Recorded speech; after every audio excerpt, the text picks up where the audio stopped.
Bismillah, Assalamualaikum warahmatullahi wabarakatuh. Apa kabar teman-teman semuanya? Semoga kalian dalam keadaan sehat walafiat dan selalu dalam lindungan Allah Subhanahu wa Ta'ala. Jumpa lagi bersama aku di channel YouTube Winarsi Story. Hari ini aku akan share tips memilihkan sekolah untuk Ananda di rumah. Kita sudah memasuki akhir tahun ajaran ya. Kita sekarang ini kami sudah libur ya. Mungkin juga di sekolah teman-teman sekalian juga sudah libur ya. Nah, tentu saja bunda-bunda di rumah yang anaknya sekolah TK ya, sebentar lagi kan masuk SD ya. Nah, sekarang aku akan memberikan tipsnya bagaimana sih memilih sekolah untuk Ananda di rumah agar ya bakat dan minatnya tersalurkan ya, perkembangan fisik motoriknya juga berkembang dengan baik, dan juga tentu saja yang paling utama adalah kita sekolah dasar itu memberikan dasar atau fondasi yang baik kepada anak-anak kita dalam hal keimanan. Oke, tetap stay tune di channel aku. Yuk simak selanjutnya. Ada 5 tips yang akan aku berikan kepada bunda di rumah untuk memilihkan sekolah SD yang baru bagi Ananda di rumah ya, yang sebentar lagi kan sudah tahun ajaran baru. Yang pertama adalah pilihlah sekolah yang meningkatkan ya iman dan takwa Ananda ya. Ini tentu saja menjadi hal yang sangat penting sekali, mengingat sekarang ini kita hidup di era modern seperti ini ya, yang semuanya dipengaruhi oleh globalisasi, semua kehidupan terpengaruh globalisasi ini ya. Maka memilihkan sekolah yang dapat meningkatkan rasa keimanan dan takwa anak kita kepada Allah Subhanahu wa Ta'ala. Menurut saya ini sangat wajib sekali ya bunda memilihkan sekolah yang seperti ini. Karena apa? Karena kita sebagai orang tua maupun guru tidak bisa sepenuhnya ya mengontrol anak-anak kita ya, tidak bisa sepenuhnya kita mengontrol mereka. Bisa saja ada hal-hal terjadi di luar pengawasan kita. Nah, peningkatan iman dan takwa ini bisa menjadi benteng ya, atau menjadi langkah-langkah untuk memprotek anak-anak kita dari hal-hal negatif di luaran sana yang bisa membawa dampak buruk bagi pertumbuhan dan juga perkembangan anak-anak kita. Nah, peningkatan rasa keimanan dan ketakwaan ya, tentu saja kita harapkan bisa menjadi benteng bagi mereka suatu ketika mereka sudah tidak di pengawasan kita ya.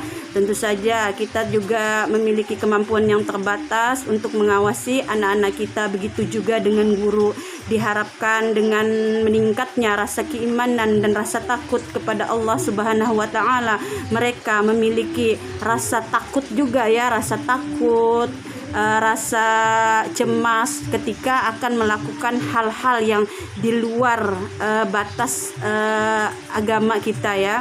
Saya sangat menyarankan sekali untuk bunda-bunda di rumah, pilihkanlah sekolah yang mendukung ya peningkatan iman dan takwa. Yang kedua adalah pilihkanlah sekolah yang mendukung hobinya ya, minat dan bakat anak kita. Ini juga sangat penting sekali. Kenapa? Karena ya sekarang ini kan kita tahu ya, anak-anak bersekolah itu ada yang dari pagi sampai jam 12 ya, jam 12 siang. Lanjut lagi misalnya sore ada kegiatan ekstrakurikuler atau apalah gitu ya. Nah, anak-anak kayaknya sudah sedikit waktunya untuk mengembangkan bakat dan hobi mereka, karena sudah banyaknya kegiatan-kegiatan di luar kegiatan sekolah ya, yang di luar hobi mereka yang mereka harus lakukan. Maka pilihkanlah sekolah yang mendukung bakat dan minat hobi anak-anak kita. Misalnya di sekolah tersebut contohnya saja anak kita itu suka menggambar. Nah, ada sekolah-sekolah yang mendukung minat anak kita menggambar. Ada waktu khusus misalnya anak yang suka menggambar diarahkan ke ya menggambar tadi ya, khusus ada waktunya untuk menggambar. Ada yang hobinya sepak bola, olahraga, ada gurunya yang waktu khusus ya untuk permainan olahraga gitu, bukan di jam-jam pelajaran, tapi ada waktu khusus yang disediakan untuk mengembangkan bakat dan minat anak-anak kita.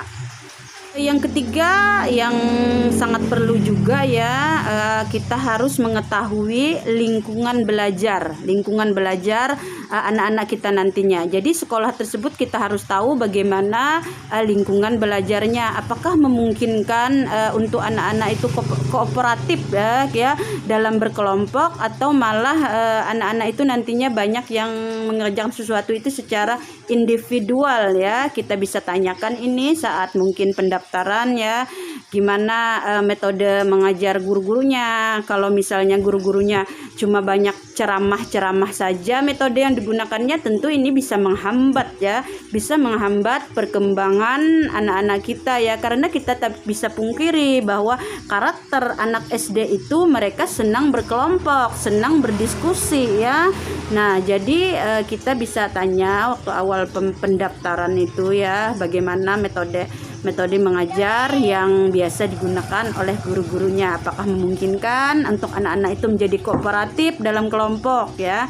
Harus ditanyakan hal-hal seperti itu. Oke, yang keempat tentu saja Bunda sekalian harus tahu apa sih keunggulan dari sekolah yang akan kita tuju untuk menyekolahkan anak-anak kita nantinya. Kita harus tahu apa keunggulannya. Apakah keunggulannya di ekstrakurikulernya, misalnya seninya banyak bagus ya, banyak yang unggul di bidang seni misalnya kan, sering ikut lomba-lomba, kan bisa dideteksi ya apakah mereka itu sering ikut lomba-lomba apa gitu ya, yang dapat juara di bidang apa gitu ya. Biasanya ada ya, biasanya keunggulan misalnya sekolah itu unggul dalam bidang islaminya ya, seperti hafalan Al-Quran. Tentu kan bisa juga kita melihat anak-anak di sekolah tersebut kan ikut-ikut lomba gitu ya, MTQ atau ya yang sejenisnya lah. Kita bisa lihat itu. Kita harus pastikan dulu apa sih keunggulan sekolah ini untuk supaya anak-anak kita itu kita sekolahkan di sekolah tersebut sesuai juga dengan keinginan kita. Misalnya kita ingin anak-anak kita menjadi hafiz Quran, tentu saja kan, oh itu sekolah itu memang unggul di bidang hafiz Quran. Nah itu kan bisa menjadi pilihan kita ya, bisa menjadi pertimbangan kita juga untuk memilihkan sekolah bagi Ananda di rumah.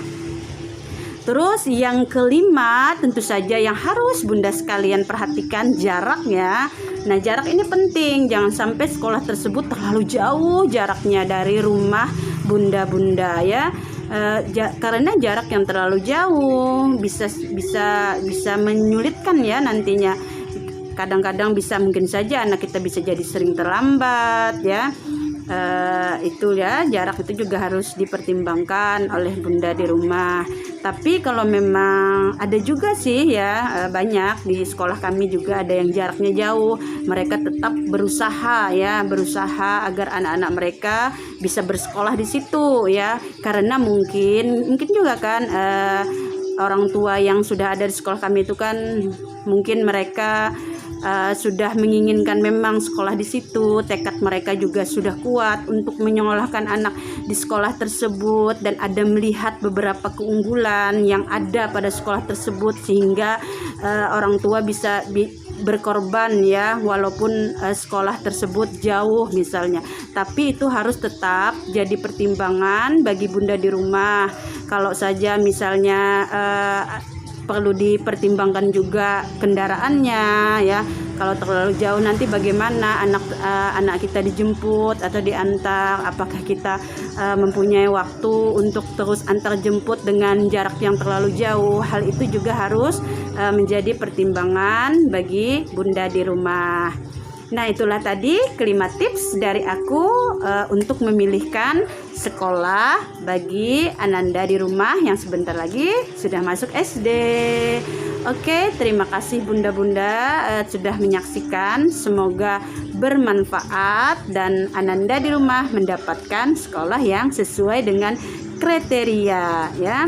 Sesuai dengan kriteria bunda dan juga Ananda di rumah.